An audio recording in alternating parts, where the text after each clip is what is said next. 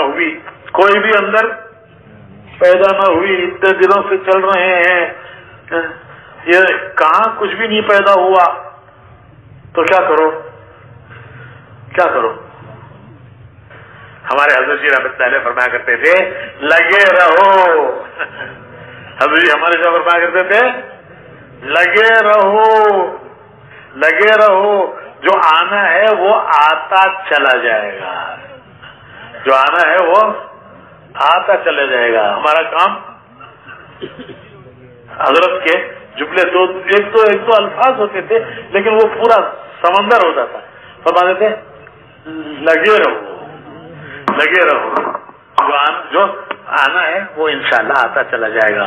اور ہمارے مولانا ابراہیم صاحب ایک مثال دیتے ہیں کہ آم کے درخت میں جب آم لگتا ہے،